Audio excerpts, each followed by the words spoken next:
Welcome everybody to One Guy Sits by Himself on a Couch. This is Quarter Twin. Joshua is not here. I am here. My name is Jordan. I am one half of the one quarter twins. Confusing, but true. I am a quarter twin with another guy who's not here. That's Joshua. So Joshua's not able to be here this week. I'm here by myself. So this is going to be great. This is kind of a bonus episode. It's not going to be super long. We got season 2 coming at you here next week. It's going to be fun, exciting. There's going to be just a slight name change and a new logo, perhaps. It's going to be cool. Maybe or maybe not. But today I'm going to talk to you guys. I'm just going to be talking for a while, and it's going to be really entertaining because I'm going to talk to you about every single thing I watched this year. On Letterboxd, I have compiled a list of 34 items, movies, and a couple Disney Plus series that I have ranked in order from lowest being the worst and highest being the best. So this is a top 10 of sorts, but it's a top 34. It's not a top anything. It's a list of everything I watched. And some of them are bad, and some of them are good. So we're just gonna jump right into it. Okay, we're just gonna jump right into it. We're talking about the worst thing I've ever seen. Number 34 on my list of things I saw this year, and by this year I mean 2022. Number 34 is Jurassic World Dominion. Just a trash film. An absolute just garbage pile of a film. This is in my bad/offensive category. This movie, I spent time and I spent money watching this movie. Imagine a dinosaur movie where the dinosaurs are in the background and the main conflict of the film revolves around giant grasshoppers. The giant grasshoppers are evil and they need to stop them, and the dinosaurs are just kind of around. And it's like, they're just not even really... If you took the dinosaurs out, you would still have a movie, and that's not good. Number 33, Amsterdam, a movie with an absolute star-studded cast. Just the most Oscar bait type of movie I've ever seen, with the least Oscar bait worthy material I've ever seen. Just a boring movie that's not about anything, and it just has incredible actors just cashing in a paycheck and just saying the weirdest things. Taylor Swift gets run over by a truck, and that is the best part of the movie and most interesting thing that happens, and that happens within the first 5 minutes, and then nothing funny or interesting happens again. Number 32 is Thor: Love and Thunder. Thor: Love and Thunder is a terrible, terrible film. It looks terrible. The performances are bad. It's a parody of itself. It's not funny. I am stone-faced the entire time I watch this film. Terrible. It's so bad. Number 31 is the show on Disney Plus, the Star Wars show that made me have an existential crisis. That is Obi-Wan Kenobi. One of the worst screenplays I have ever seen from a big budget Star Wars property, for sure. It's the worst screenplay in Star Wars. That's definitely true. There are a few cool moments, a few really cool interactions between Obi-Wan and Anakin, Darth Vader. Other than that, I'll never watch it again. It's bad. Number 30 on my list is the last bad/offensive movies. It's a movie called Moonfall, which I watched a week or two ago. It's about the moon is a spaceship and it's crashing to Earth. And it's okay. It's bad, though, and boring. The moon is a spaceship. Number 29 in the just kind of just lame category is a movie called Uncharted. It's not bad. It's just nothing. And I haven't played the Uncharted games, so I'm not going to speak on that aspect of it, other than I've seen pictures of the game characters what's his name? Nathan Drake and Mark Wahlberg's character Sully.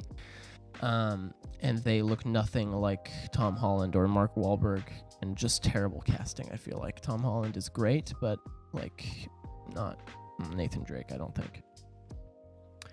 Number 28, The Gray Man, a Netflix film starring Ryan Gosling and Chris Evans. It's fine. It's fine. It's an action movie with Ryan Gosling in it, so I'm there. But it's a Netflix action movie that is not fantastic. It's just kind of there. Yeah. Number 27. This is my cute section. This is like the movies you see with your mom, and at the end she's like, cute. Right? We all know what we're talking about here. Number 27 in the cute category, Turning Red. Turning Red is a Pixar film about a teenage girl who turns into a red panda as a symbol for puberty and stuff. Very cute movie, very well made, pretty funny, and the style is really nice. It doesn't have the normal kind of Pixar formulaic style to it, which is really nice and really refreshing. Just like I probably won't watch it that often because it's not super. It didn't resonate with me. Okay, let's just say. I went through puberty, so that part was relevant. Number 26, Strange World, another animated Disney film. Very cute, very fun. It's good. You should see it. But then you will probably forget about it, and then you'll never watch it again, probably. But it's pretty fun. Pretty fun. I like Jake Gyllenhaal a lot. Number 25 is a movie called Chip and Dale Rescue Rangers. John Mulaney is either Chip or Dale. I don't remember. It's really funny, and it has some good bits. Ugly Sonic makes an appearance. It's a cool concept on Disney Plus. You should check it out if you have a free couple hours. It's a pretty funny, cute movie. Yeah. Number 24 is a movie called DC's League of Super Pets. And yes, DC is in the title. Crypto the Super Dog and whatever. It's cute. It's a cute movie. It's a good DC animated movie. It's probably the best DC movie that came out, but there's one that is above it. The only thing that holds this movie back is the two main vocal performances. Crypto is voiced by Dwayne Johnson, and the Bat Dog is played by Kevin Hart. Just so uninspired. Those two are fine, and they were funny for a few years, and now it's just like, guys, leave me alone. Number 23 is a movie called Spirited. It's that Christmas movie with Will Ferrell and Ryan Reynolds, and they're tap dancing and singing, and it's a Christmas carol. It's fun. It's really cute, and it's got some good music. Check it out next year at Christmas. The last entry in the cute category is number 22, Miss Marvel, the limited series on Disney Plus, Miss Marvel. Just an absolute stellar first episode. One of the best episodes of Marvel TV is the first episode of Miss Marvel. So creative and so fun. After that, it kind of just gradually goes down for me. There's not really a villain to speak of, and I don't think it really stuck the landing, really. But it is super cute, and it's fun. So, number 21. It's pretty good category. It's pretty good.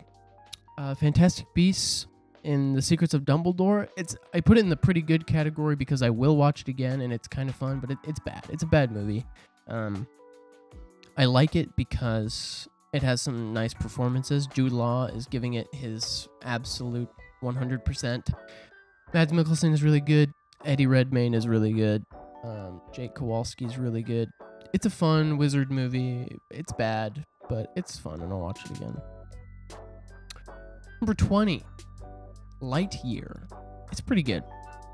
I have conflicting opinions about Lightyear because on one hand, I feel like it was a missed opportunity.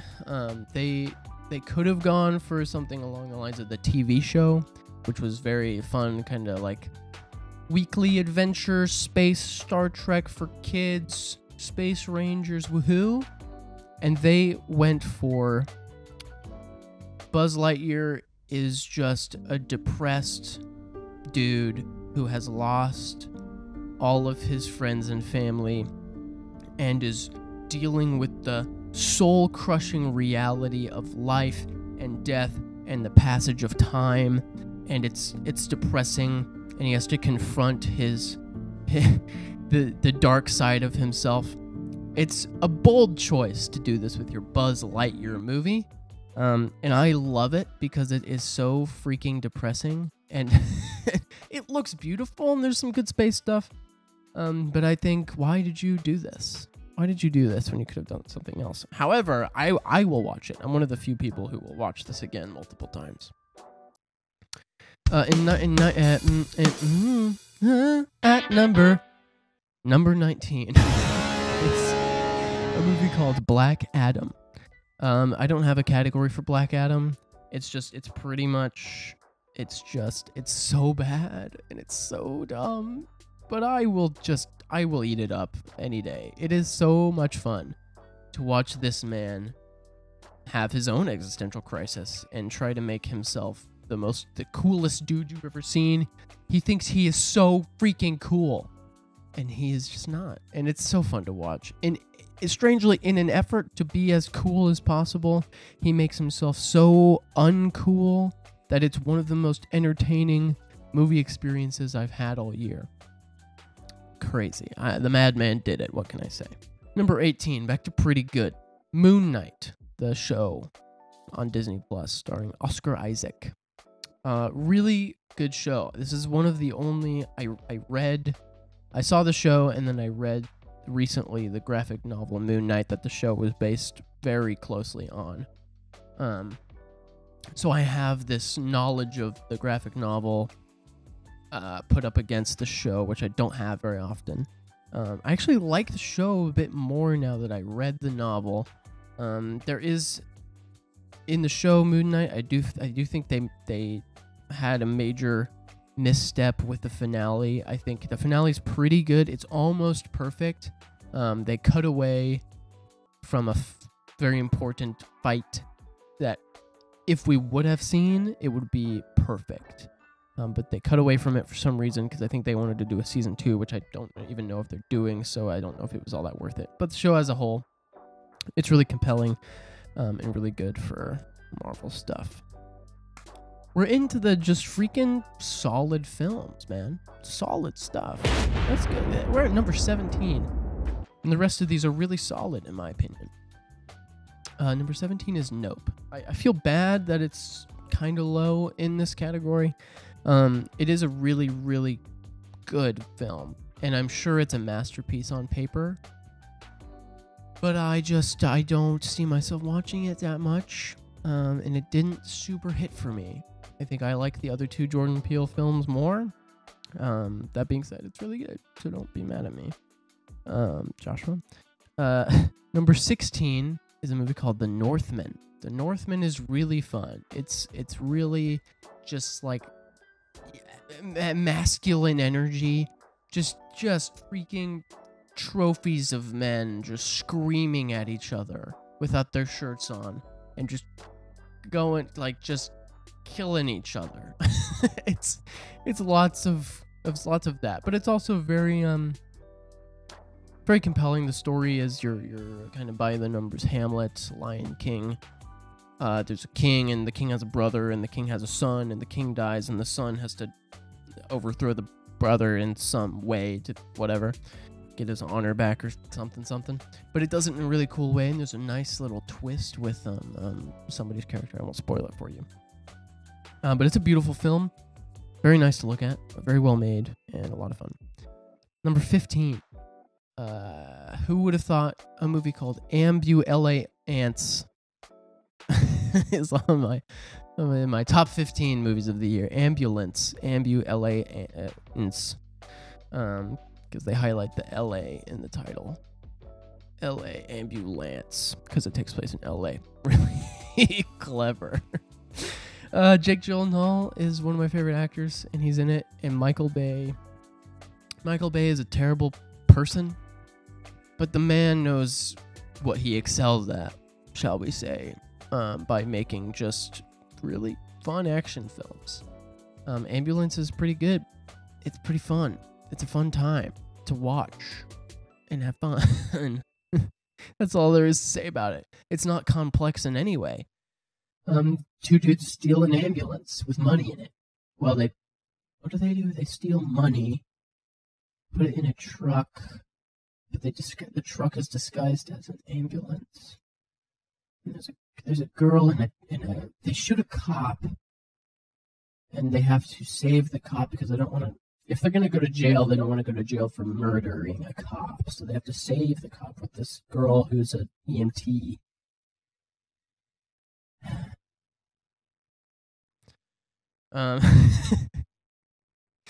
Number 14 is Don't Worry Darling. Don't Worry Darling is pretty good, actually. It's neither as bad or as good as people will tell you. They'll either tell you it's terrible or they will tell you that it's a masterpiece. It's neither of those things.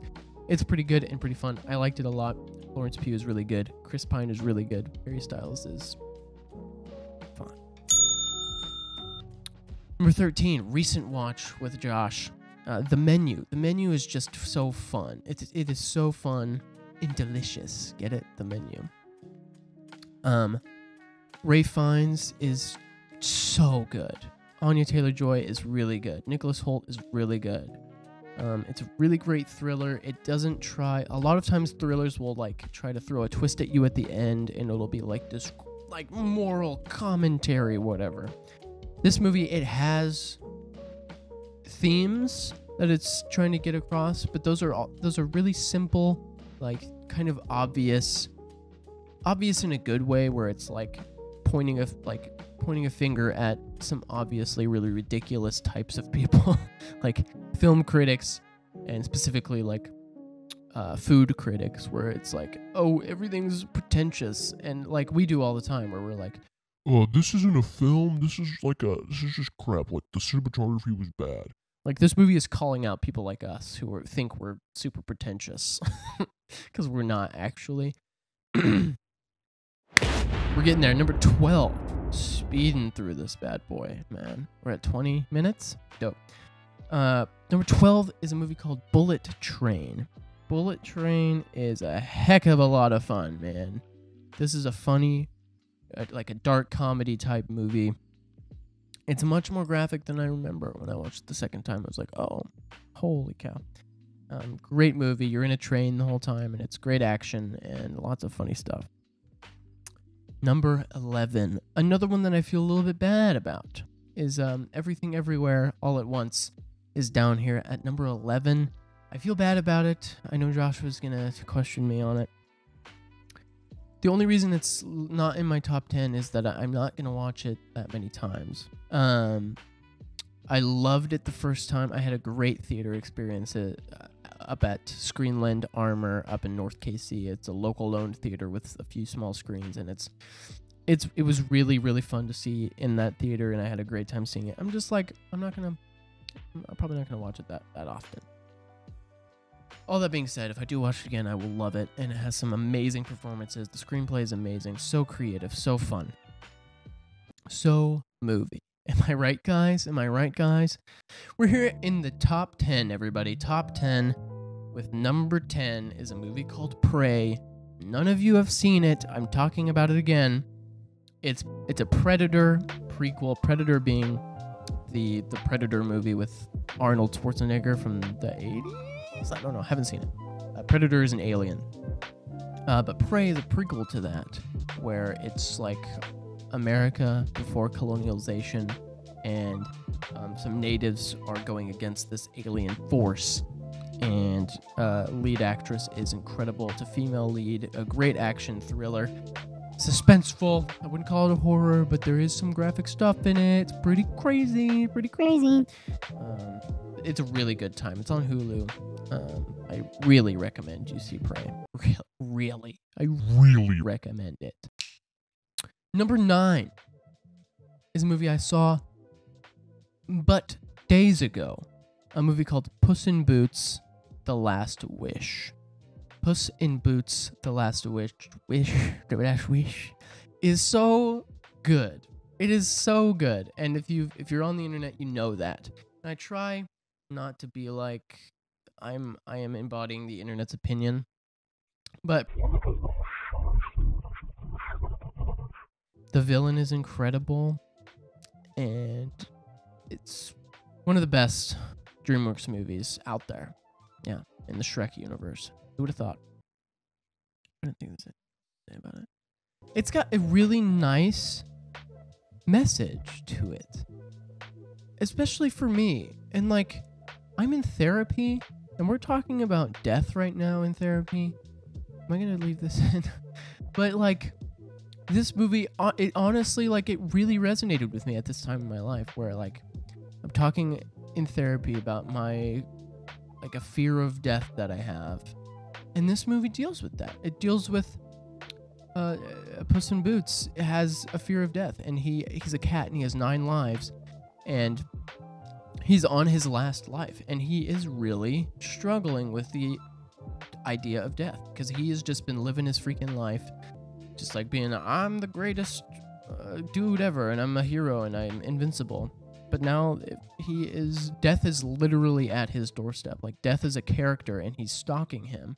Like, I'm gonna get ya. And it's scary. Death is a scary thing, guys. Another film that deals with death and the meaning of life. It's a light topic. Number 8 is Guillermo del Toro's Pinocchio. Surprising that it deals with death and the meaning of life. It's number 8 on my list. It is so good. Guillermo del Toro's Pinocchio is one of the best movies I've seen all year. It is so cute, and the stop motion animation is amazing. It's really, like, it's dark and depressing, and watch it on Netflix. It's on there right now. It's for free if you pay for it. Number 7, Doctor Strange in the Multiverse of Madness.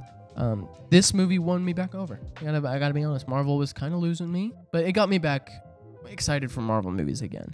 Sam Raimi is an amazing director. Sam Raimi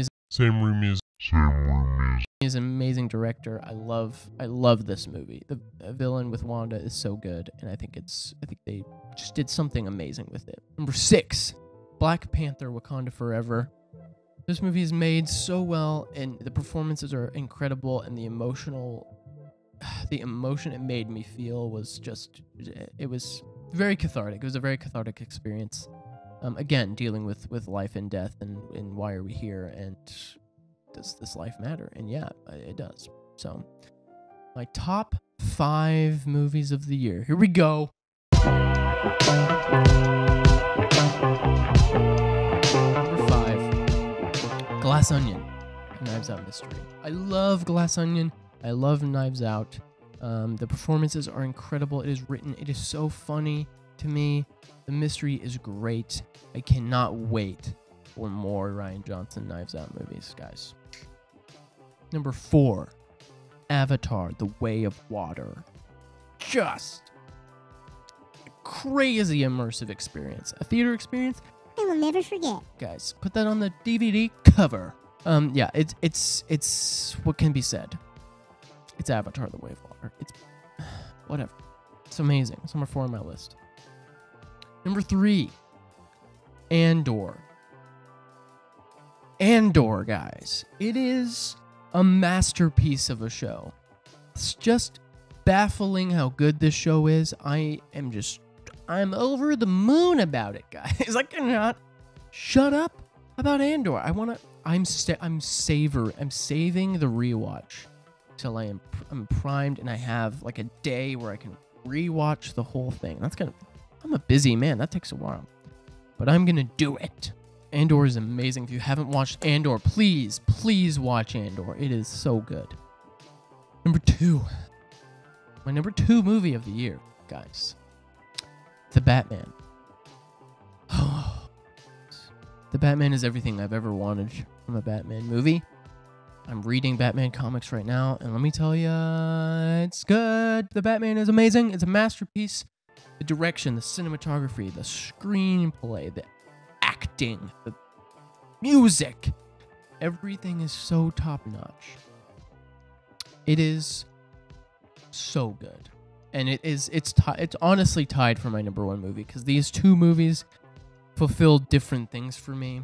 I'm putting it at number 2 because my number 1 is Top Gun Maverick. Okay? I feel no shame putting Top Gun Maverick at my number one spot, my favorite movie of the year. Like I said in the quarters, I haven't seen the first Top Gun. We'll never see the first Top Gun. I didn't need to see the first Top Gun. I saw this movie 5 times in theaters. I have seen it 3 times since. It is so good. And it is just everything that blockbusters should be. Tom Cruise is a weird guy, but the man knows how to make an action movie. And it is just, it has heart, and it has so many great sequences.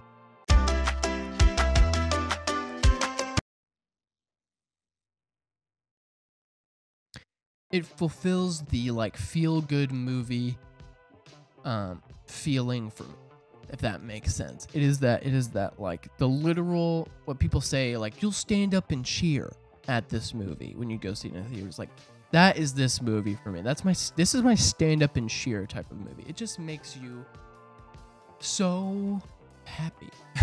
You know? It's just it's a happy ending.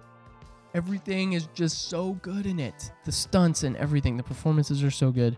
The music is great. It is just, I can't even really express what I feel about this film. I watched it again just to make sure it was my favorite movie of the year, and it is. This has been a guy rambling. If you are interested in hearing me ramble, as well as another guy who also is going to ramble sometimes, the two of us get together and we do this thing, and it's longer because there are 2 of us rambling. If you're interested in that, if that sounds good to you, if this is your first experience with Quarter Twins, which why would it be? But come back next week. And for those of you who are listening, please come back next week. We're going to start the season 2 off with a bang. It's going to be fun. It's going to be interesting, I think. I think we're going to enter a new phase of the podcast. Show up. It's going to be fun. It's going to be great. Thank you guys if you listened to this. This was really fun for me to do. We'll see you next week. Goodbye.